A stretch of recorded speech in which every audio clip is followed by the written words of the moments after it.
Hello everyone, स्वागत है आप सभी का फिर से एक नई वीडियो के साथ। जैसा कि आपको पता है, हमारी क्लासेस रोजाना कंटिन्यू चल रही हैं और उसी सीरीज को आगे बढ़ाते हुए, और देखिए हमारी लगभग कम से कम 43वीं क्लास है आज। और आपको पता ही होगा, प्राचीन भारत के अंतर्गत इतनी क्लासें हो चुकी हैं और आप हमारे साथ जुड़े रहिए। और देखिए जितनी भी चीज़ें हैं सब डिटेल से में ही चल रही हैं और अब पॉइंट टू पॉइंट ही चीज़ें कराई जा रही हैं, क्योंकि अब ज़्यादा क्लासें लंबी होती जा रही हैं, तो इसलिए पॉइंट टू पॉइंट करवाया जा रहा है, ताकि जो आपके क्वेश्चन एग्जाम में जो आते हैं, ठीक है, उन्हीं को अब रखे जाएंगे। और जो चीज़ें एग्जाम में अदर एग्जाम में आती थी, जैसे अन्य सभी एग्जामों के लिए यूजफुल होती थी क्लासेस, तो अब इसको लेकर के अब सिर्फ पॉइंट टू पॉइंट ही बात करेंगे, ठीक है। ज़्यादा लंबी क्लासेस भी नहीं खींचेंगे। अब चलिए तो शुरू करें बिना किसी देरी के, अपने टॉपिक पे चलते हैं। तो आज का विषय है पार्ट 3। पार्ट 2 पहले ही आ चुका है मौर्य साम्राज्य का, लेकिन अगर देखिए क्लास डिटेल में होती तो ये कम से कम इसकी क्लास भी कम से कम 6 या 7 क्लास जाती, जैसे जैन धर्म और बौद्ध धर्म की गई हैं। और जैसे आपने देखा होगा सिंधु घाटी सभ्यता की भी लगभग कम से कम 6-7 क्लासें हैं, ऋग्वैदिक काल की भी 6-7 क्लासें हैं, लेकिन इसकी तीसरी क्लास है हमारी, ठीक है। तो इसमें क्या है, ये तीसरी क्लास है हमारी, तो आज इसमें ख़त्म हो जाएगा ये तीसरी क्लास में आज पूरा टोटल, ठीक है। चलिए बिना किसी देरी शुरुआत करते हैं प्रमुख शिलालेखों को लेकर के, ठीक है। पहले एक बार देख लीजिए कहाँ कहाँ ये प्राप्त हुए थे, ठीक है। अशोक के प्रमुख स्थान कहाँ कहाँ प्राप्त हुए हैं, किस किस स्थान से हुई है, ठीक है, कौन कौन से थे। देखिए ये जो शिलालेख थे, ये जो कहाँ पाए गए हैं, ये 8 स्थानों पर पाए गए थे। और इनकी जो संख्या थी, लेखों की संख्या 14 थी। 14 की संख्या होती है, प्राप्त कितने स्थानों से हुए थे, 8 स्थानों से प्राप्त हुए थे, ठीक है। और कहाँ कहाँ से प्राप्त हुए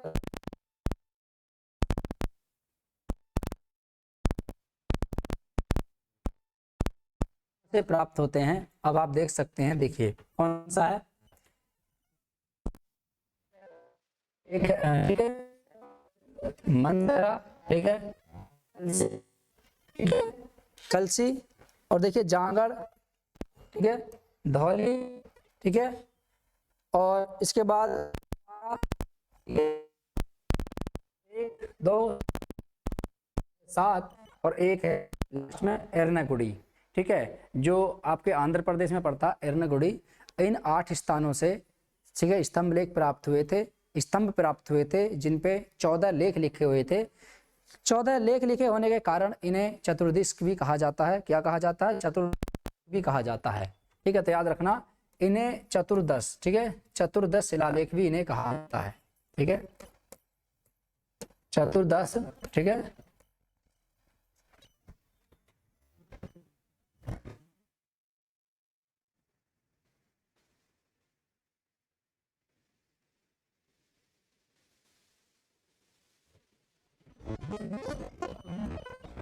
क्योंकि इनकी संख्या, ठीक है, 14 संख्या थी, 14 कितनी थी, 14 इनकी थी, इसलिए इन्हें चतुर्दश शिलालेख भी कहा जाता है। क्या कहा जाता है? चतुर्दश शिलालेख भी कहा जाता है। स्थानों से प्राप्त हुए थे, 8 स्थानों से प्राप्त हुए थे। 8 स्थान आप देख सकते हैं, 8 स्थानों से प्राप्त हुए थे। इनकी प्राप्ति कहाँ से होती है? प्राप्ति होती है इनकी 8 स्थानों से, ठीक है। दो तो आप ये देख सकते हैं, ये मन सहरा, क्या है ये? मन सहरा, ठीक है, मन सहरा, ठीक है। और ये है आपके सहबाजगढ़ी, सहबाजगढ़ी, ठीक है। मनसहरा और सहबाजगढ़ी दोनों कहाँ पर हैं?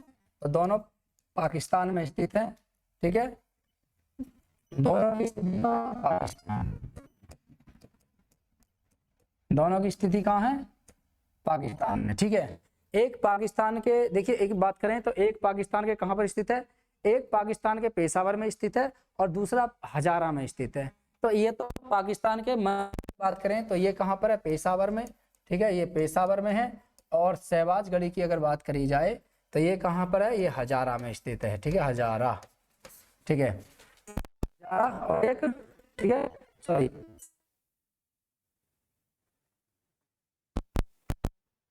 हजारा में स्थित है, ठीक है, थोड़ा उल्टा लिख गया है, तो इसको आप थोड़ा सही कर लीजिए। देखिए ये जो है मनसहरा, ये आपके हजारा में स्थित है। किसमें है? हजारा, यानी पाकिस्तान के हजारा में स्थित है। जबकि सहबाजगढ़ी की बात करें तो ये आपके पेशावर, ठीक है, पेशावर से प्राप्त हुआ अभिलेख है, ठीक है। एक शिलालेख प्राप्त हुआ था कहाँ से, पाकिस्तान के वहां से, ठीक है, पाकिस्तान के पेशावर से। दूसरा आता है कलसी। कलसी कहाँ पर स्थित है, तो अगर कलसी की बात करी जाए, ठीक है, अब मैं बताऊंगा ये क्यों लिखवाए गए थे, अशोक ने क्यों इन शिलालेखों का निर्माण कराया था। तो इनका शिलालेखों का निर्माण इसलिए कराया गया था, मैंने कल क्लास में आपके साथ देखा होगा। तो 261 ईसा पूर्व में, 261 बीसी में कलिंग पर आक्रमण किया जाता अशोक के द्वारा। किसका, कलिंग आक्रमण। और ये प्रथम और आखिरी युद्ध था। तो अपने 8 वर्ष बाद यानी 9वें वर्ष सम्राट अशोक के द्वारा कलिंग पर आक्रमण किया जाता है। आक्रमण करने का उद्देश्य ये था कि देखिए कलिंग आप देखेंगे तो वर्तमान उड़ीसा में कलिंग पड़ता है, जहां पर धौली और जांगड़ अभिलेख प्राप्त हुए उड़ीसा से, ठीक है।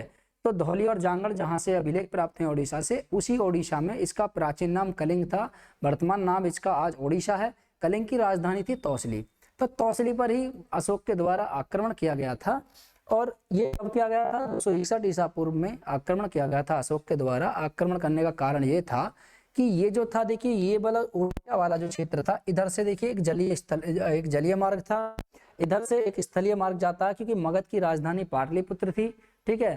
पाटलिपुत्र से फिर बाद में राजगृह परिवर्तित कर दी जाती है बिंदुसार के द्वारा, मैंने बताया था, ठीक है। राजगृह यहाँ से क्या था कि जो पूरा आपके दक्षिण भारत तक जाता है, केवल 3 राज्य ऐसे थे जो मौर्य साम्राज्य से मुक्त थे, जिनमें आपके चेल, चोर, पांड्य, ये 3 राज्य ऐसे थे जो मुक्त थे। बाकी पूरे का पूरा साम्राज्य अशोक के अंतर्गत आता था। यहाँ से दक्षिण भारत तक नियंत्रण रखने के लिए कलिंग को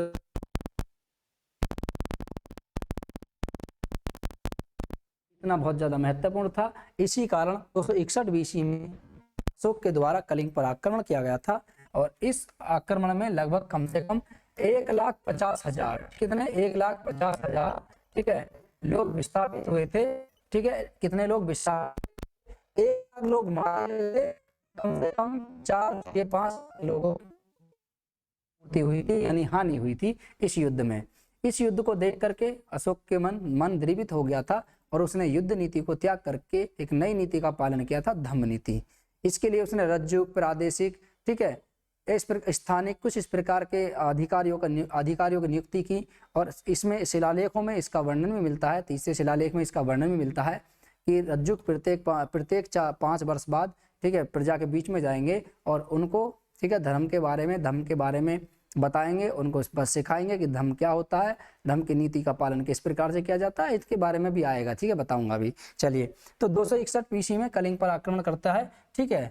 कब, अशोक 261 बीसी में, ठीक है। चलिए, तो अब देखिए यहाँ पर क्या हुआ था। अब मैं बता रहा था कि इसके क्यों लिखवाए गए थे, ये इसलिए लिखवाए गए थे क्योंकि जब कलिंग पर आक्रमण किया तो उसको नरसंहार को देख करके धर्म की नीति का पालन किया।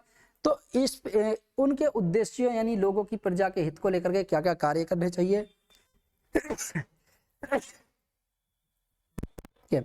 क्या क्या कार्य करने चाहिए लोग, ठीक है, प्रजा को लेकर के, और लोगों के बीच में किस प्रकार से एक राजा और प्रजा का किस प्रकार से संबंध होता है, जीवों पर दया करनी चाहिए, जीवों की हत्या नहीं करनी चाहिए, इस प्रकार से वहां में चेतावनियां थी। कुल मिलाकर के समझ लीजिए कि एक नियम क्या क्या होने चाहिए, राज्य के नियम क्या होने चाहिए, एक चेतावनी क्या होनी चाहिए, सब इसके अंतर्गत लिखवाए गए थे। 8 स्थानों से प्राप्त हुए थे। तो दूसरा आता कलसी। कलसी कहाँ से प्राप्त हुआ था, उत्तराखंड, ठीक है। कहाँ से हुआ था, उत्तराखंड, ठीक है, उत्तराखंड, ठीक है, उत्तराखंड के देहरादून, कहाँ से, देहरादून।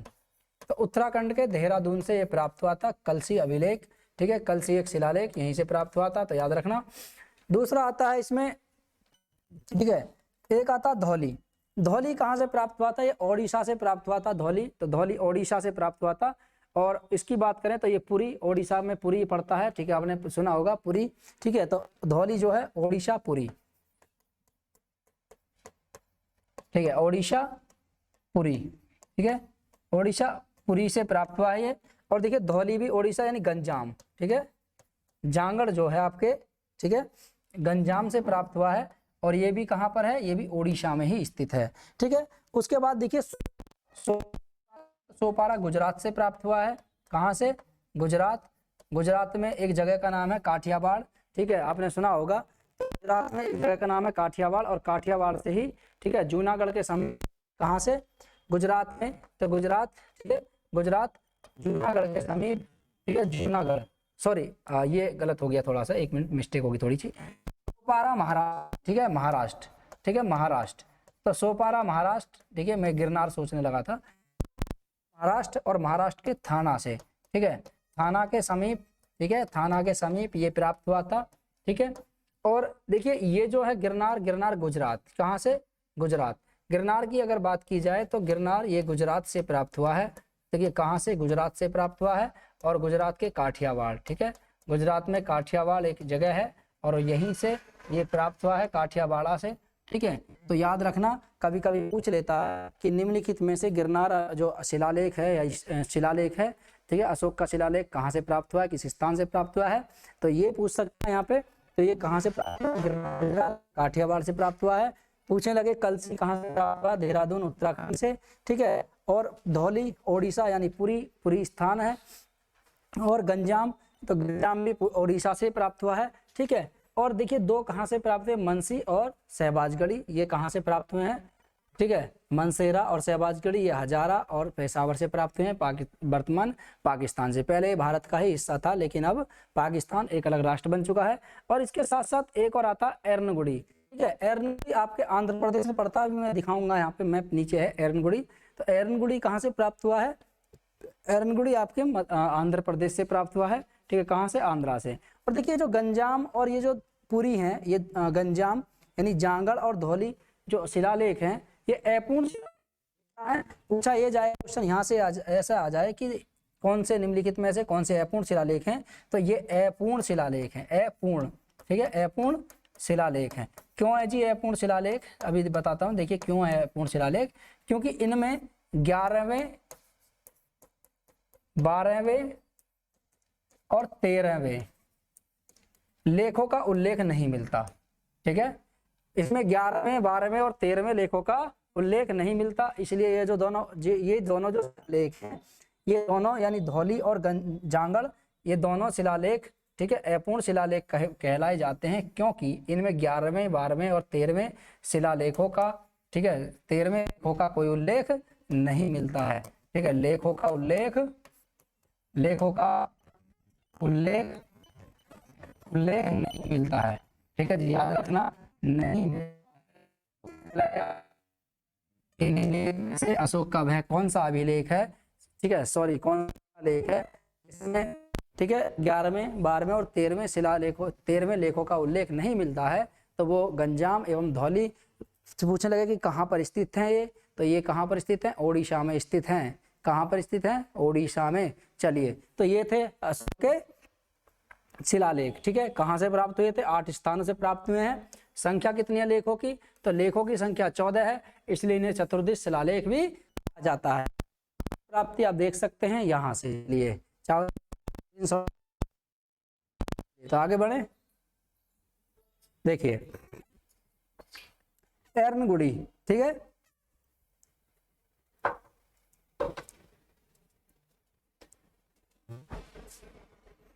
ठीक है, देखिए ये एर्नगुड़ी, ये आपके यहाँ पर पड़ता अमरावती, जांगड़, अमरावती, ये है आपके ये एर्नगुड़ी। तो ये जो है आपका, ये जो है एर्नगुड़ी, देखिए ये आंध्र प्रदेश से प्राप्त हुआ है एर्नगुड़ी, ठीक है, देखिए ये रहा यहाँ पे, आप इसको देखिए, यहाँ पे है एर्नगुड़ी, ठीक है। तो एर्नगुड़ी अभिलेख है ये, ठीक है, ठीक है। और ये जो है आपके लघु शिलालेख है, ये जो दिख रहे हैं लघु शिलालेख है। तो एर्नगुड़ी जो पड़ता है आपके आंध्र प्रदेश, ठीक है, आंध्र प्रदेश, ठीक है, आंध्र से प्राप्त हुआ है एर्नगुड़ी अभिलेख, ठीक है। तो याद रखना सबसे दक्षिणी अभिलेख, तो जो सबसे दक्षिणी शिलालेख है, ठीक है, अशोक का जो सबसे दक्षिणी शिलालेख है उसका नाम है एर्नगुड़ी, ठीक है, सबसे दक्षिणी,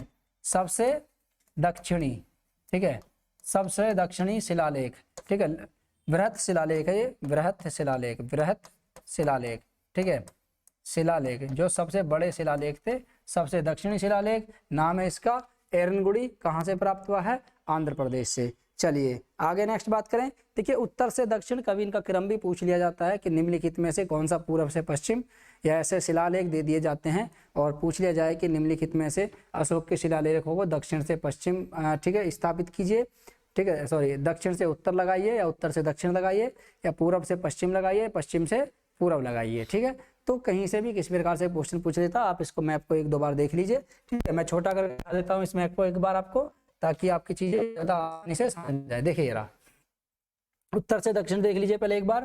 ठीक है, उत्तर ये है, ठीक है, और नीचे वाला क्या स्थान है, नीचे वाला साउथ है, तो ये नॉर्थ है और ये साउथ है। ठीक है, ये इधर। तो देखिए यहाँ पे अगर ये है कि निम्नलिखित शिलालेखों को पूरब से पश्चिम लगाइए, तो देखिए पूरब में जाइए आप।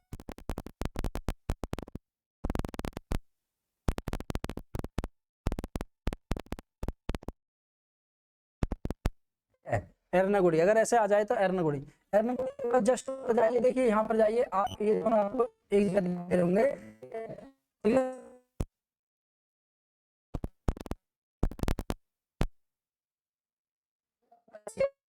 ठीक है, फिर कौन सा आता है, सोपारा।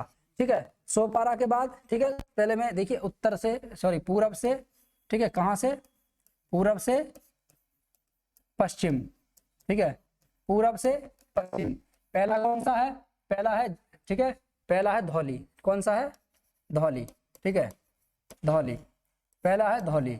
दूसरे पे जाइए आप, दूसरे पे आ जाइए जांगड़। ठीक है, क्या है, जांगड़। ठीक है, जांगड़, दूसरे पे आइए जांगड़। तीसरे पे क्या है, एर्नगुड़ी, एर्नगुड़ी।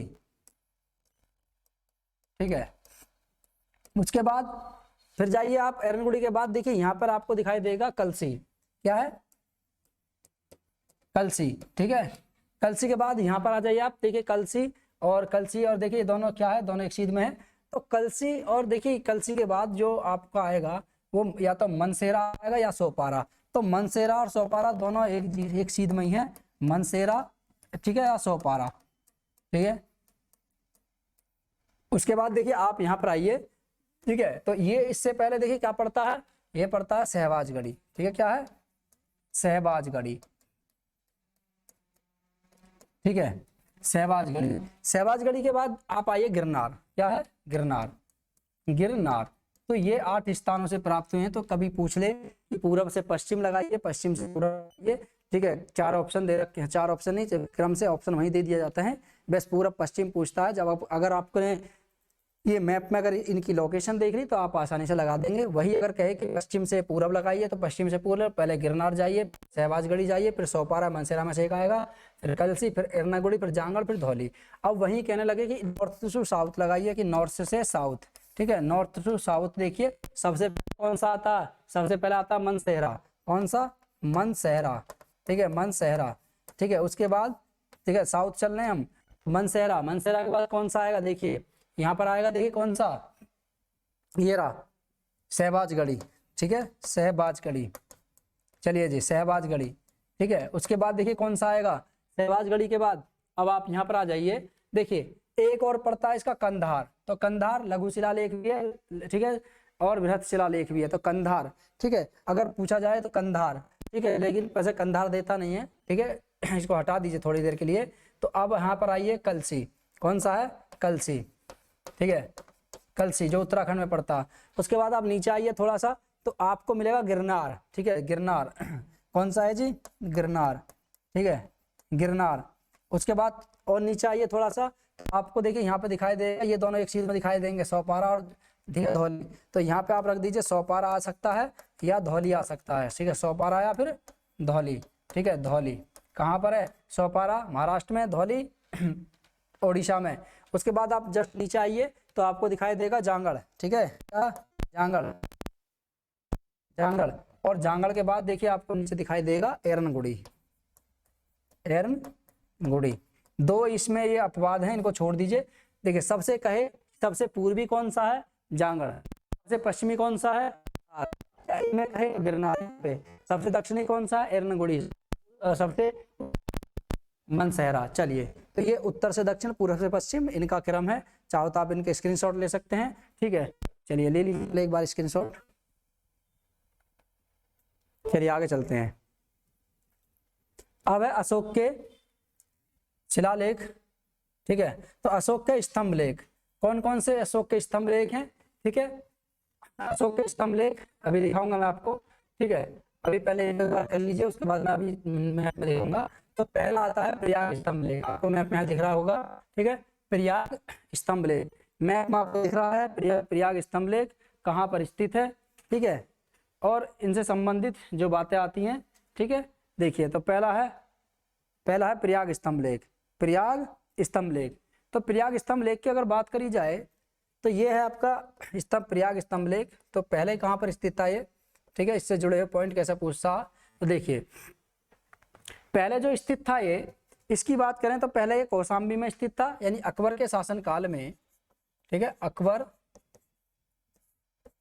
अकबर के शासन काल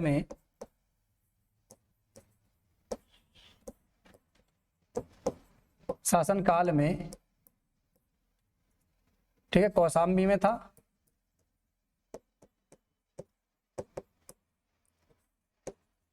पहले ये कौशाम्बी में था अकबर के शासन काल में, लेकिन जहांगीर के शासन काल में, ठीक है, जहांगीर के शासन काल में जहांगीर के द्वारा इसे इलाहाबाद के किले में रखवाया गया, ठीक है।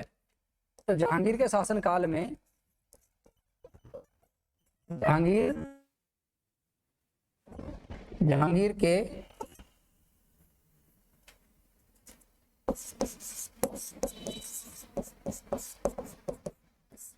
के शासन काल में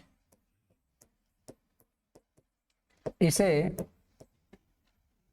इलाहाबाद के किले में रखवाया।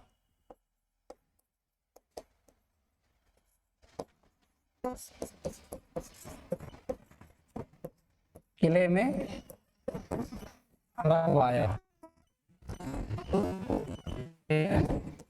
इसलिए इसे प्रयाग स्तंभ लेख कहते हैं, ठीक है। क्या कहते हैं? प्रयाग स्तंभ लेख नाम है, ठीक है। आप इमेज इसकी देख सकते हो, प्रयाग स्तंभ लेख, ठीक है। तो ये पहले कहाँ था, पहले कौशाम्बी में था, अकबर के शासनकाल में ये कौशाम्बी में था, लेकिन जहांगीर के शासनकाल में इसे कहाँ पे लेकर आए, इसे इलाहाबाद के किले में रखवाया गया था, इसलिए इसे क्या कहा जाता, प्रयाग स्तंभ लेख कहा जाता। नेक्स्ट आगे अगला है दिल्ली टोपरा अभिलेख। कौन सा है? दिल्ली टोपरा। और देखिए टोपरा के बारे में स्थित है, तो बहुत से कोचिंग सेंटरों में आपको बताया होगा कि ये हरियाणा में स्थित है। कहाँ पर है? हरियाणा में, ठीक है। बहुत से टीचर के द्वारा आपको बताया गया होगा कि हरियाणा में स्थित है, ठीक है। तो यहाँ पे ये कभी कभी गलत हो जाता है, हरियाणा में नहीं दिया जाता, वहाँ पे सहारनपुर भी दिया जाता, तो याद रखना सहारनपुर भी आता है वहाँ पे, ठीक है। तो पहले सहारनपुर में था, ठीक है। सहारनपुर में एक जगह है टोपरा, लेकिन हरियाणा भी आता है वहाँ पे, देखिए वो भी ठीक है, वो भी बताते हैं, जब कोई अदर सेंटर वाले अदर टीचर बताते हैं तो वो भी ठीक है। ये हरियाणा भी आता है, कहीं कहीं इसका नाम हरियाणा भी लिखा आता है, ठीक है। आप गूगल पर सर्च मारोगे वहाँ भी हरियाणा ही आएगा, लेकिन आप उत्तर प्रदेश सामान्य अध्ययन देखोगे तो वहाँ पे जो टोपरा जगह आता है लिखा हुआ, वहाँ पे सहारनपुर नाम दिया जाता है कि टोपरा ब्रैकेट में सहारनपुर लिखा आता है, ठीक है। मैंने भी 2-3 जगह सहारनपुर ही पढ़ा है, ठीक है। और गूगल पर सर्च किया था तो वो आता है आपके हरियाणा, तो हरियाणा आ जाता है कभी कभी। वो मैं इसलिए बता रहा हूँ क्योंकि देखिए वहाँ पे क्या है कि कभी कभी हरियाणा नहीं देता, और हरियाणा ना दिया हो तो आपको देखिए क्या दे रखा होगा, आपको सहारनपुर दे रखा होगा, ठीक है, सहारनपुर, ठीक है। तो सहारनपुर आपको दे रखा होगा, तो ये आप सहारनपुर उसे सही कर दीजिए, हरियाणा नहीं दे रखा तो आप सहारनपुर लगा दीजिए, टोपरा सहारनपुर में, ठीक है। तो रखना, ये आप इमेज देख लीजिए, इमेज भी दे सकता है कभी कि इमेज कौन सा है, ठीक है। तो टोपरा पहले ये कहाँ पे था, पहले टोपरा में था, बाद में इसको दिल्ली लाया, ठीक है। तो टोपरा कहाँ की बात है, कहाँ की बात है, तो दिल्ली टोपरा, तो हरियाणा के अंबाला में टोपरा गांव में, ठीक है, हरियाणा के आता है ये, ठीक है। तो पहले कहाँ पड़ता है? हरियाणा के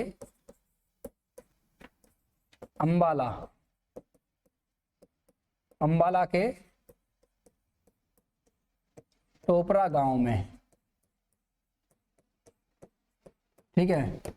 ये गाँव यही मिल जाएगा, ठीक है। मैंने सहारनपुर भी पढ़ा है बुकों में, तो सहारनपुर भी आता है वहां पे कि सहारनपुर में ये, ठीक है। फिरोज तुगलक द्वारा इसे दिल्ली लाया गया था। किसके द्वारा? फिरोज तुगलक द्वारा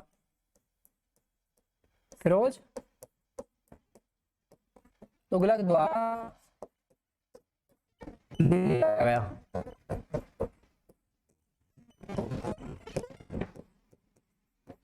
ठीक है। फिरोज तुगलक द्वारा इसे दिल्ली लाया गया था, ठीक है। एकमात्र ऐसा लेख, ठीक है, जिस पर 7 स्तंभ लेख उत्कीर्ण है, ठीक है। एकमात्र ऐसा स्तंभ लेख है ये जिस पर 7 लेख उत्कीर्ण किए हुए हैं, ठीक है। तो ये क्या है? ये देखिए, ये जो है ये लघु ये जो थे आपके ये स्तंभ लेख हैं ये, और ये जो स्तंभ लेख हैं, इन स्तंभ लेखों पर 7 लेख लिखे गए थे, और वो जो शिलालेख हैं, ठीक है, ये स्तंभ लेख हैं, वो शिलालेख हैं। ठीक है, ये स्तंभों पे लिखवाए गए थे। जैसे कि ये स्तंभ बने हुए हैं, इन पर 7 पंक्तियों में लिखे हुए हैं। मात्र ऐसा, ठीक है, लेख, एकमात्र ऐसा स्तंभ लेख, एकमात्र ऐसा स्तंभ लेख जिस पर 7 लेख उत्कीर्ण है, यानी लिखे हुए हैं, 7 लिखे हुए हैं, इसी के ऊपर 7 लिखे हुए हैं। याद रखना, 7 के 7 जितने भी लेख लिखे हुए हैं वो इसी के ऊपर लिखे हुए हैं। एकमात्र ऐसा है, नहीं बाकी सब अपूर्ण ही हैं, किसी पर 6 लिखे हुए हैं, किसी पर 5 लिखे हुए हैं, लेकिन ये एकमात्र ऐसा है जिसपे सभी पूरे लिखे हुए हैं। ठीक है, लेख देखिए, स्तंभ लेख और शिलालेख दोनों में अंतर है। स्तंभ, ठीक है, स्तंभ लेख और शिलालेख। शिलाएं जो होती हैं, शिला तो बड़े बड़े पत्थरों के ऊपर, ठीक है, बड़े बड़े पत्थरों की शिलाई होती थी, शिला उन पे लिखवाए गए थे, आपने देखा भी होगा। ठीक है, शिलालेख तो बड़े बड़े शिलालेखों पर 14 लेख लिखवाए गए थे, नहीं 14 लाइन 14 नियम लिखवाए गए थे, नियम कानून। ठीक है, ये एक प्रकार से अनाउंसमेंट होता था। जैसे आज भी क्या, आज हम समाचार के माध्यम से कोई भी खबर होती है, कोई न्यूज होती है, सरकार जो न्यूज जारी करती है, कोई भी, ठीक है, अनाउंसमेंट करती है, तो उन सब की जानकारी हमें कहाँ से मिलती है? न्यूज से मिलती है। कहाँ से मिलती है? न्यूज से। ठीक है, न्यूज, ठीक है, north east west south news, इनकी जानकारी मिलती है। ये सही उस समय क्या था, प्राचीन काल में, ठीक है, समाचार एजेंसी तो इतनी नहीं थी, तो ये क्या करते थे, महाराज जो राजा महाराजा होते थे वो चेतावनी जारी करते थे, अनाउंसमेंट कराते थे। ठीक है, अभी भी गांव में आप देखते हो कि तो मनादी टाइप में एक होती है, ठीक है, वहां पर एक वो बजाया जाता है, ठीक है, वो जो भी है अनाउंसमेंट किया जाता है। अब तो खैर अनाउंसमेंट के लिए बहुत सारी चीजें आ गई हैं, तो पहले क्या है, लोग पहले आवाज लगाते थे कि आज ऐसे ऐसे पंचायत है, या कि इस प्रकार से आज इसके उपलक्ष्य में पंचायत की जा रही है गाँव में। तो अब इन सब चीजों को लेकर के होता था। प्राचीन काल में ये चीजें क्या थी कि लेख के रूप में लिखवाए गए थे, नियम लिखवाए गए थे, हर एक उसमें, हर एक क्षेत्र में, हर एक राज्य में एक लगवाया गया था इनके द्वारा, ताकि वहाँ के लोग, वहाँ के जो छोटे छोटे शासक हैं, अपनी प्रजा पर, ठीक है, अत्याचार ना करें। चेतावनी लिखवाई गई थी, चेतावनी भी थी, नियम भी थे। ठीक है, तो स्तंभ लेख और शिलालेख दोनों में डिफरेंस है। स्तंभ लेखों पर 7 लेख लिखे हुए हैं, जबकि शिलालेखों पर 14 लेख लिखे हुए हैं। कितने? 14। चलिए, और ये एकमात्र ऐसा स्तंभ लेख है जिस लेख उत्कीर्ण किए हुए हैं। ठीक है, चलिए, और ये एक अशोक का अंतिम अभिलेख भी है। क्या है? अंतिम अभिलेख भी है ये। ठीक है, अंतिम अभिलेख, ठीक है, ये सबसे लास्ट में लिखवाया गया था, अंतिम अभिलेख भी है। तो पूछा जाए कि अभिलेख कौन सा है, और ये इसी पे लिखवाया गया था। चलिए नेक्स्ट, आगे आता दिल्ली मेरठ। ठीक है, दिल्ली मेरठ, और देखिए ये जो है यहाँ पर देखिए, आपको दिख रही होगी इमेज, दिल्ली मेरठ वाला, और इमेज से आप देख सकते हैं। ठीक है, आप कभी आप जाइए, पहले मेरठ था, बाद में दिल्ली लाया गया था इसको। ठीक है, तो पहले ये मेरठ में था, बाद में फिरोज शाह तुगलक के द्वारा इसे दिल्ली लाया गया। ठीक है, पहले मेरठ में स्थित था। ठीक है, पहले मेरठ में था। ठीक है, बाद में फिरोज शाह तुगलक द्वारा दिल्ली लाया गया, दिल्ली लाया गया। ठीक है, पहले मेरठ में था, फिरोज शाह तुगलक के द्वारा दिल्ली लाया गया था। और देखिए सबसे पहले खोज इसी की हुई थी। ठीक है, कितने में? 1750 में। ठीक है, पॉद्रेटी फैनथेलर के द्वारा सबसे पहले खोज इसी, ठीक है, स्तंभ लेख की हुई थी।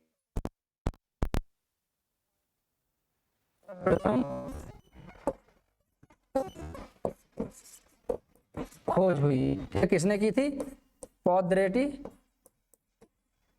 फैनथेलर। क्या पूछ लिया? अशोक के अभिलेखों को, स्तंभ लेखों को खोजने का श्रेय किसको प्राप्त है? पॉद्रेटी फैनथेलर को। और सबसे पहले इन पे लिखे हुए लेख को पढ़ा किसने था? तो शिलालेखों को जो पढ़ा था वो जेम्स प्रिंसेस ने पढ़ा था 1800 इसमें। चलिए आगे नेक्स्ट, आगे जो आता है रामपुरवा अभिलेख। ठीक है, रामपुरवा अभिलेख आता है। ठीक है, रामपुरवा स्तंभ लेख। तो रामपुरवा स्तंभ लेख की बात करें तो ये बिहार के चंपारण में स्थित है, रामपुरवा अभिलेख। ठीक है, कहाँ पर है ये? बिहार के चंपारण, जगह पूछा जाता है, बिहार के चंपारण में।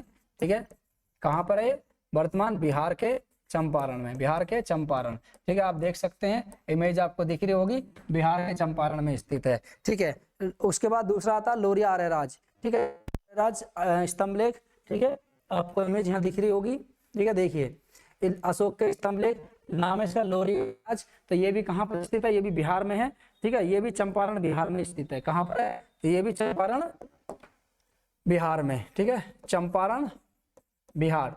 तो बिहार के चंपारण से 3 अभिलेख प्राप्त हुए हैं, 3 स्तंभ लेख प्राप्त हुए हैं, ठीक है, ठीक है। पहला है रामपुरवा, रामपुरवा, तो रामपुरवा, दूसरे इमेज आ रही है, और तीसरा नंदगढ़, इमेज आपको दिख रही है यहाँ पे।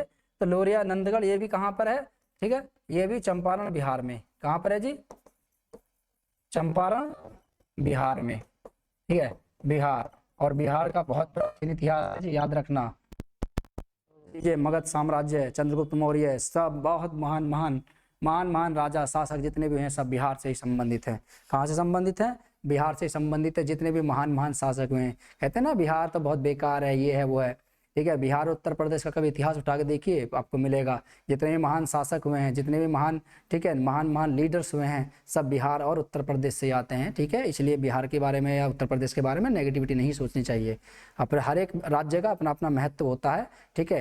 किसी ने खेलों को, किसी का जो महत्व है वो खेल के माध्यम से है, किसी का महत्व साइंटिस्टों के माध्यम से है, किसी का महत्व बिजनेसमैन के माध्यम से है, किसी का महत्व लीडरों के माध्यम से है, ठीक है। आज़ादी दिलवाने में बहुत महत्वपूर्ण लोगों का योगदान रहा है बिहार उत्तर प्रदेश के लोगों का, ठीक है। और आप देखते होंगे सबसे ज़्यादा IAS PCS वाला जो उत्तर प्रदेश और जो राज्य होते हैं, उत्तर प्रदेश और बिहार ही होता है, ठीक है। चलिए, नहीं देखा है मैंने, काफ़ी मीम्स बनते हैं उस चीज़ को लेकर के कि बिहार के और उत्तर प्रदेश के लोग ऐसे होते हैं, ऐसे होते हैं, ठीक है, मीम्स बनाते हैं, ये है वो है, ठीक है।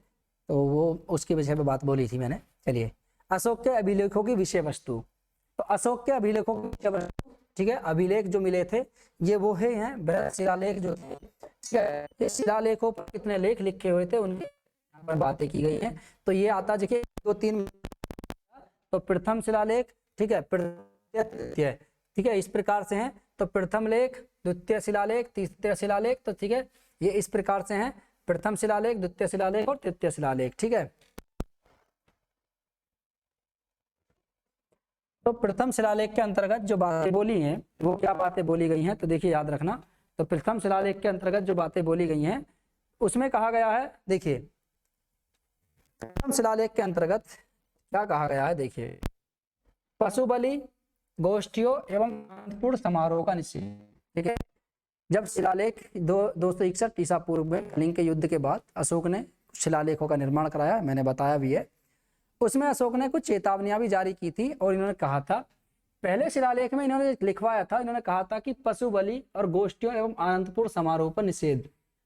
ऐसे समारोह जिनमें पशुओं की बलि दी जाती है वो बंद कर दिए जाएं। क्या कर दिए जाएं, उन समारोह का आयोजन न किया जाए जिनमें पशु बलि दी जाती हो, ठीक है, नर बलि दी जाती हो, पशु बलि दी जाती हो, या ऐसे समारोह, ऐसे आनंदपूर्ण समारोह जिसमें पशुओं की बलि दी जा रही है, ऐसे समारोह को पूरी तरीका से बंद कर दिया जाए। ये किसमें कहा गया है, ये प्रथम शिलालेख के अभिलेख में कहा गया है। और इसमें कहा गया था कि आज के बाद, यानी अब के बाद, इस शिलालेख के लिख जाने के बाद केवल, ठीक है, 2 मोर और 1 हिरण की ही बलि दी जाएगी और भविष्य में आने वाले समय में इनकी बलि भी नहीं दी जाएगी, इनका भी, ठीक है, बलि को निषेध कर दिया जाएगा, यानी इनकी बलि पर भी रोक लगा दी जाएगी। ये कहा गया था प्रथम शिलालेख में। आगे दूसरे में कहा था इनमें, देखिए दूसरा क्या था, सारीपुत्र, केरल पुत्र, ठीक है, चोल, पांड्य, श्रीलंका, एंटियोक आदि का उल्लेख एवं समाज कल्याण के कार्यों का वर्णन, ठीक है। ये दूसरे शिलालेख में कहा गया था। अशोक के शिलालेखों में दूसरा लेख जो लिखवाया गया था, इसमें इनके आसपास के जितने भी क्षेत्र यानी आसपास के जितने भी राज्य थे, अशोक के साम्राज्य के बाहर, अधिकार क्षेत्र से बाहर जो थे, उनमें इनके सीमावर्ती क्षेत्रों के राजाओं का उल्लेख, ठीक है, और इनके अशोक के द्वारा जीते गए क्षेत्रों का भी उल्लेख मिलता है, ठीक है। देखिए श्रीलंका का भी उल्लेख मिलता है। क्यों श्रीलंका का उल्लेख मिलता है, क्योंकि श्रीलंका में बौद्ध धर्म के प्रचार प्रसार के लिए इन्होंने किसको भेजा था, महेंद्र और संघमित्रा को। सार्यपुत्र इनका उल्लेख मिलता है, केरल पुत्र इनका उल्लेख मिलता है, यानी चोल, चेर, पांड्य इनका उल्लेख मिलता है। तीनों के समीप ये क्या थे, सीमावर्ती राज्य थे, तो इनके प्रमुख शासकों का उल्लेख मिलता है। और यहाँ पर देखिए एक बात और बोली गई थी, समाज कल्याण के कार्यों का इसमें वर्णन मिलता है। और दूसरे शिलालेख में चिकित्सा से संबंधित बातें भी की गई थी, पशुओं और मनुष्यों की चिकित्सा से संबंधित बातें की गई थी। ये क्वेश्चन पूछा जाता है, ठीक है। पिछली बार एक एग्जाम हुआ था एसएससी का, उसमें ये क्वेश्चन पूछा गया था, ठीक है, सॉरी पीसीएस का एग्जाम हुआ था, तो वहाँ पे क्वेश्चन पूछा गया था ये। और इसमें पूछा गया था कि निम्नलिखित में से अशोक का कौन सा अभिलेख है जिसमें चिकित्सक संबंधी बातें की गई हैं, तो दूसरा अभिलेख है वो, ठीक है, दूसरा अभिलेख, ठीक है, बृहत शिलालेख का दूसरा अभिलेख है। इसमें क्या कहा गया है, इसमें कहा गया था अशोक के द्वारा कि ऐसे क्षेत्र, ऐसे राज्य जो मेरे साम्राज्य के अंतर्गत हैं या मेरे साम्राज्य से बाहर हैं, जहां पर पशुओं और मनुष्यों से संबंधित चिकित्सा संबंधित दवाइयों की व्यवस्था ना हो, वहां पर दवाइयाँ भेजी जाएं, ठीक है, जो लोगों के कल्याण के लिए आवश्यक हैं। यानी ऐसी, ठीक है, औषधियाँ जो लोगों के समाज के लोगों के कल्याण के लिए आवश्यक हैं, उन स्थानों पर दवाइयों की सप्लाई की जाए, यानी औषधियों को भेजा जाए। तो ये कहाँ पर किया गया है, दूसरे में। तीसरा कहा गया है इनमें युक्त राज्यों को प्रादेशिक नामक अधिकारियों एवं उनके कार्यों का उल्लेख इसके अंतर्गत मिलता है। ये तीसरा लेख था। और इसमें कहा गया, देखिए अशोक कलिंग युद्ध के बाद जो कुछ प्रादेशिक जब धर्म का पालन किया था, तो उसको लेकर के इन्होंने कुछ नियम चलाए थे, ठीक है, कुछ नीतियां चलाई थी। तो इसके लिए कुछ इन्होंने अधिकारी नियुक्त किए थे रज्जुक, ठीक है। युक्त एक जिले का अधिकारी होता था, रज्जुक ये भी एक जिले का अधिकारी होता था, प्रादेशिक एक मंडल का अधिकारी होता था। तो इस प्रकार के नामक कुछ अधिकारियों की नियुक्ति की, ठीक है। अधिकारियों कार्यों को किया गया था कि जो ये जो अधिकारी हैं, ये प्रत्येक 5वें वर्ष जनता के बीच जाएंगे और जनता के हाल से मुझे परिचित करेंगे, मुझे प्रत्येक जनता के बारे में बताएंगे, ठीक है, उनके हाल को लेकर के, और क्या क्या मेरे बारे में वो सोचते हैं, ठीक है, वो मेरे बारे में क्या सोचते हैं मुझको आकर के बताएंगे, मेरे बारे में जितनी भी चीजें सोचते हैं, ठीक है। या फिर वो जो भी जानकारी मांगते तो आप उनको देंगे, उन्हें आप देखिए प्रचार के लिए बौद्ध धर्म के जो धम्म की नीति चलाई थी, उस धर्म के प्रचार के लिए इन्होंने ये अधिकारी नियुक्त किए। और इन्होंने अशोक के द्वारा इनको चेतावनी दी गई थी, अगर एक व्यक्ति भी धर्म से संबंधित जानकारी चाहता है तो आपका ये कर्तव्य होगा कि आप उसको जानकारी दो, ठीक है। ये किसमें कहा गया था, तीसरे अभिलेख में, ठीक है, तीसरे अभिलेख में, ठीक है। दूसरा, चौथा क्या था, चौथे में कहा गया था कि इसमें भैरी घोष की जगह धम्म घोष को अपनाया गया था, ठीक है। भैरी के स्थान धम्म घोष का इसमें पालन किया गया था। और इसमें कहा गया था कि देखिए आज से 100 साल पहले जो भी लोग अपने माता पिता की आज्ञा का पालन नहीं, पिछले 100 सालों के अंतर्गत माता पिता का सम्मान इतना ज्यादा बढ़ गया है, इसमें माता पिता के सम्मान का भी उल्लेख मिलता है, ठीक है। और यहाँ पर जो ब्राह्मण थे या कुछ ऐसे व्यक्ति जो सन्यासी थे, उनके दान देने की भी इसमें बात की गई थी, उनका सम्मान, ठीक है, इसके अंतर्गत किया गया था। और इसी के अंतर्गत स्थान पर धम्म घोष का पालन किया गया था। चलिए, पांचवा क्या कहा गया था, महामातृ कल्याण नीति का उल्लेख, ठीक है, इसके अंतर्गत मिलता है। और 5वें शिलालेख में ही उल्लेख मिलता है। 5वें शिलालेख में अशोक के जीवित भाइयों का उल्लेख मिलता है, ठीक है, जीवित भाइयों का भी उल्लेख मिलता है। किसका,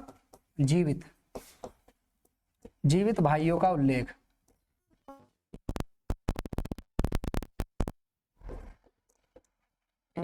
यानी इसमें परिवार का भी उल्लेख मिलता है, परिवार का उल्लेख। तो यहाँ पर वो बातें गलत हो जाती हैं जिसमें कहा गया था कि अशोक ने अपने 99 भाइयों को मार करके राजगद्दी प्राप्त करी थी। अगर ऐसा भी माना जाता है कि जब इन्होंने 99 भाइयों को मार करके राजगद्दी प्राप्त करी थी, तो इनके जीवित भाइयों का 5वें शिलालेख में उल्लेख क्यों मिलता है, ठीक है। तो वो बातें वहाँ पर गलत हो जाती हैं कि इसमें जीवित भाइयों का इनका उल्लेख मिलता है, अशोक ने अपने 99 भाइयों को नहीं मारा, ठीक है। यहाँ पर देखिए छठे की बात करी गई, तो छठे में क्या कहा गया था, प्रजासुख। इसमें प्रजासुख की बात, प्रजासुख अशोक ने यहाँ पर कि चाहे मैं कहीं भी हूँ, चाहे मैं घोड़े पर सवार हूँ, चाहे मैं खाना खा रहा हूँ, यानी सीधी सिंपल भाषा में एक बात समझा देता हूँ आपको। ऐसे इन्होंने कहा था कि चाहे मैं कहीं भी हूँ, चाहे मैं सो रहा हूँ, नहा रहा हूँ, जा रहा हूँ, कुछ भी कर रहा हूँ, एनीथिंग, कुछ भी कार्य कर रहा हूँ, उस समय अगर मेरी प्रजा दुखी है, वो मुझसे अगर मिलना चाह रही है तो मुझे मिलने से ना रोका जाए। और दूसरा, प्रजा के बारे में जो ये रज्जुक युक्त मैंने नियुक्त किए हैं, वो मुझे प्रजा के बारे में पल पल की जानकारी देंगे। क्या देंगे, पल पल की जानकारी देंगे, यानी प्रजा के हाल सुख दुख के संबंधित मुझे जानकारी देंगे। ये किसमें कहा गया था, छठे में। तो प्रजा सुख की बात करी गई है इसमें, ठीक है। ऐसा कोई व्यक्ति, जैसे जहांगीर ने टंगवाई थी ना अपने वो न्याय की जंजीर, सोने की बनवा करके न्याय की जंजीर टंगवा दी थी, इसी प्रकार से जंजीर तो नहीं टंगवाई थी अशोक जी ने, लेकिन इन्होंने क्या कहा था कि कोई भी व्यक्ति अगर मुझसे मिलना चाह रहा है, चाहे मैं कहीं भी हूँ, चाहे मैं अपने विश्राम कक्ष में क्यों ना सो रहा हूँ, अगर प्रजा मुझसे मिलना चाह रही है तो मुझसे मिलने दिया जाएगा, कोई रोकेगा नहीं। तीसरा, सभी संप्रदायों के बीच सहिष्णुता की इच्छा की बात करी गई है इसमें, यानी इसमें कहा गया कि कोई भी संप्रदाय का व्यक्ति कहीं भी रह सकता है, उसे जीवन जीने का अधिकार है, कहीं भी जा सकता है, कहीं भी रह सकता है, उसे रोका ना जाए। ठीक है, कहीं भी जाकर के निवास कर सकता है, उसे रोका ना जाए। ये कहा गया, क्या कहाँ कहा गया था? 7वें अभिलेख में। किसमें कहा गया था? 7वें अभिलेख में ये बातें कही गई थी। किसमें? 7वें अभिलेख में। चलिए, तो सभी संप्रदाय के लोग सभी जगह निवास कर सकते हैं, 7वें में कहा गया था। 8वें अभिलेख की बात करें तो देखिए 8वें अभिलेख अशोक की धम्म यात्राओं की शुरुआत है। अशोक की धम्म यात्राओं का क्वेश्चन ये भी पूछा जाता है कि अशोक की धम्म यात्राओं का वर्णन किसके अंतर्गत मिलता है? कहाँ मिलता है? अशोक की धम्म यात्रा का उल्लेख 8वें अभिलेख में मिलता है। इसमें 8वें, और 8वें में क्या कहा गया था? देखिए, अशोक ने अपने राज्याभिषेक के 10वें धम्म यात्रा को शुरुआत की थी। 10वें वर्ष बोध गया की यात्रा की। कहाँ की थी? बोध गया की यात्रा की। 12वें वर्ष इसने कहाँ की यात्रा की थी? 12वें वर्ष की बात करें तो 12वें वर्ष इसने निगाली सागर, ठीक है, 12वें वर्ष निगाली सागर, ठीक है, निगाली सागर। और ये निगाली सागर कहाँ पड़ता है? ये वर्तमान नेपाल है, ठीक है, निगाली सागर। और 20वें वर्ष इसने लुम्बिनी की यात्रा की, ठीक है, कहाँ की गई थी? लुम्बिनी की यात्रा की थी। और लुम्बिनी का सारा कर्म और पूरी की पूरी जितने भी कर देते थे लोगों को माफ कर दिया गया था। ठीक है, तो लुम्बिनी में जाकर के 20वें वर्ष इसने लुम्बिनी की यात्रा की। इन सब का उल्लेख कहाँ मिलता है? 8वें शिलालेख मिलता है। चलिए, 9वें में बात क्या करी गई है? लोकप्रिय रीति रिवाजों की आलोचना। इन्होंने कहा था कि देखिए सभी संप्रदाय जितने भी हैं, ठीक है, ये 9वें में ये कहा गया था कि देखिए जितने भी व्यक्ति हैं सभी एक दूसरे की, ठीक है, एक दूसरे का सम्मान करें, और ज़्यादातर हो सके तो अपने दास, देखिए दास जो होते हैं, सेवक जो होते हैं, उनके प्रति सम्मानता का व्यवहार रखें, माता पिता का सम्मान करें। ठीक है, ये किस में कहा गया था? 9वें अभिलेख में कहा गया था, माता पिता का सम्मान करना, ठीक है, सेवक और दासों का सम्मानपूर्ण व्यवहार करना, ठीक है, ब्राह्मणों की इज्जत करना, ये सभी कहाँ बात की गई थी? ये इसमें 9वें में। ठीक है, देखिए को लेकर के साथ चले थे ये, तो इन्होंने सभी धर्मों की बात करी थी। ब्राह्मण वो वाले ब्राह्मण नहीं जो वो वाले थे, लेकिन इन्होंने ये कहा था कि ब्राह्मण देखिए उस समय क्या था, अभी भी कहते हैं कि ब्राह्मणों का काम होता है दान लेना। तो इन्होंने ये कहा था कि जो भी ब्राह्मण आपके दर पर आए दान लेने के लिए, तो उसको आप खाली हाथ ना भेजें, यानी उसका सम्मान करें, समानता का व्यवहार करें उसके साथ में। ठीक है, ये बातें थी उसमें। चलिए, देखिए 10वें में क्या कहा था? द्वारा नीतियों की अनुशीलन की प्रार्थना। ठीक है, 10वें में क्या कहा गया था कि यश कीर्ति की जगह धम्म का पालन करने के लिए कहा गया था इसमें। ठीक है, यश कीर्ति की जगह धम्म का पालन करने के लिए, यश कीर्ति की जगह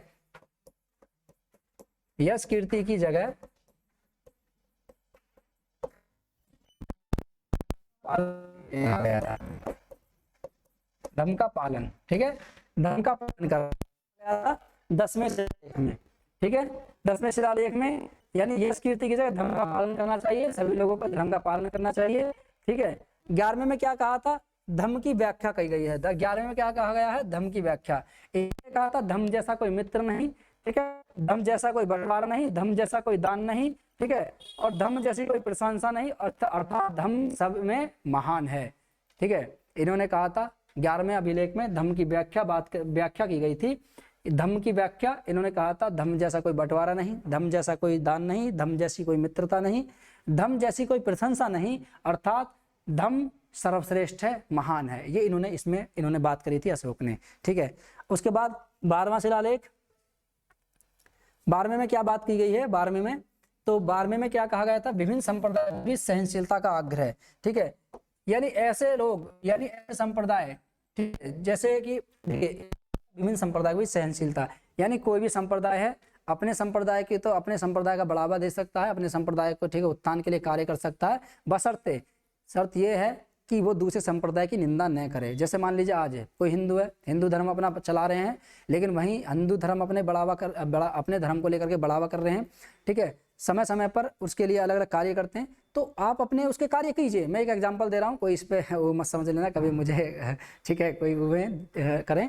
देखिए मैं एक एग्जांपल दे रहा हूँ, जैसे हिंदू धर्म है, हिंदू धर्म को बढ़ावा देने के लिए लोग समय समय पर, ठीक है, आयोजन करते हैं, चीज़ें करते हैं।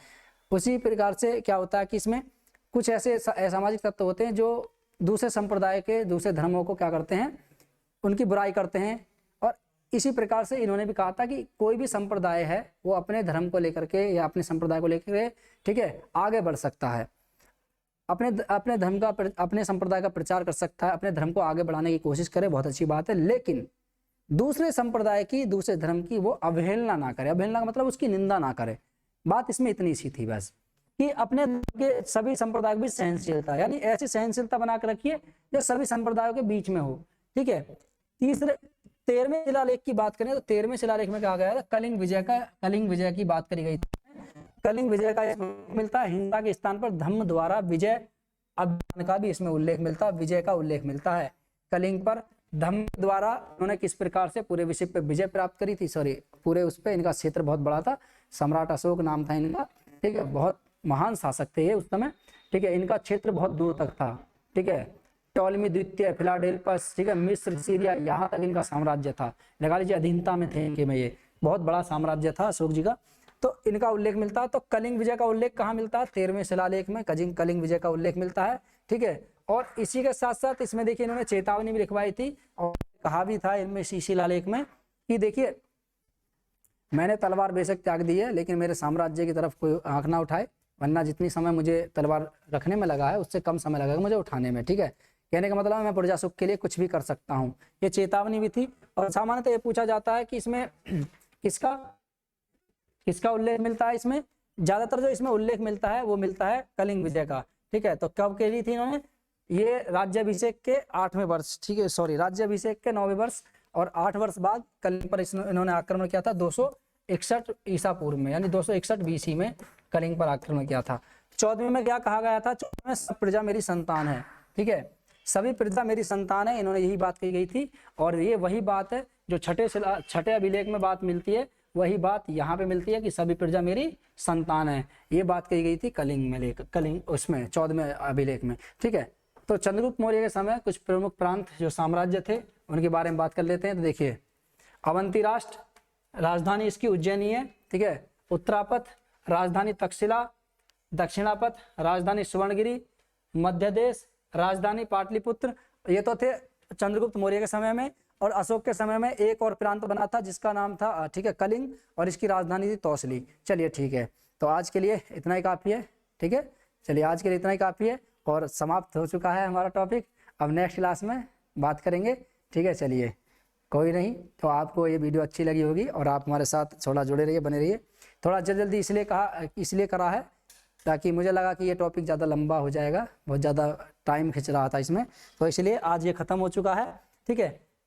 ये वो प्रांत देखिए, इधर तो प्रांत है, ये प्रांत अगर पूछ ले जाए तो याद रखना है ये प्रांत है, ये क्या है? प्रांत है, और ये इनकी राजधानी है, प्रांतों की राजधानी, ठीक है। तो अशोक के समय में, सॉरी चंद्रगुप्त प्रांत थे। एक था अवंती राष्ट्र, अवंती में पड़ता अवंती राष्ट्र, मध्य प्रदेश, राजधानी थी उज्जैनी। एक है उत्तरापथ, ये वही उत्तरापथ है, बाद में जाकर देखिए अशोक के समय में उत्तरापथ। आज इस उत्तरापथ के आप नाम से जानते हो, बहुत फेमस हाईवे है, ये नाम जानते होंगे इसका आप, उत्तरापथ का नाम कहाँ से था? तक्षशिला से लेकर के बिहार तक ये पूरा एक रास्ता था और यहाँ से घोड़े आयातित होते थे, ठीक है। नाम बताना मुझे कमेंट में अगर आपको याद हो तो, चलिए नहीं होगा तो मैं बता देता हूँ। इसे आप GT रोड के नाम से जानते हैं, GT रोड, आप इसे GT रोड के नाम से जानते हैं, ठीक है। वही शेरशाह सूरी ने इसका निर्माण कराया था, पुनर्निर्माण, ठीक है, सॉरी शेरशाह सूरी ने इसका निर्माण कराया था, तो अब आप इसको उत्तरापथ के नाम से जानते हैं, पक्की कराया था इसे शेरशाह सूरी ने, ठीक है। GT रोड के नाम से जानते हैं उत्तरापथ। और इसकी राजधानी क्या थी? तक्षशिला इसकी राजधानी थी, क्योंकि तक्षशिला तक जाता था ये। दक्षिणापथ, दक्षिण में एक स्थान था, सुवर्णगिरी इसकी राजधानी थी, कर्नाटक में। मध्य देश, ठीक है, और पाटलिपुत्र इसकी राजधानी थी। और इसके साथ साथ ये किसके समय में थे? ये थे चंद्रगुप्त मौर्य के समय में। लेकिन अशोक के समय में जो एक प्रांत बना था, अशोक के समय में नाम था उसका कलिंग। क्या नाम था? कलिंग, कलिंग, राजधानी क्या थी इसकी, इसकी राजधानी थी, ठीक है, कलिंग, और इसकी राजधानी थी, जो इसकी राजधानी कलिंग की राजधानी, ठीक है, इसकी राजधानी थी तौसली। अभी मैंने बताया भी था, कभी कभी दिमाग से उतर जाता, राजधानी थी इसकी तौसली।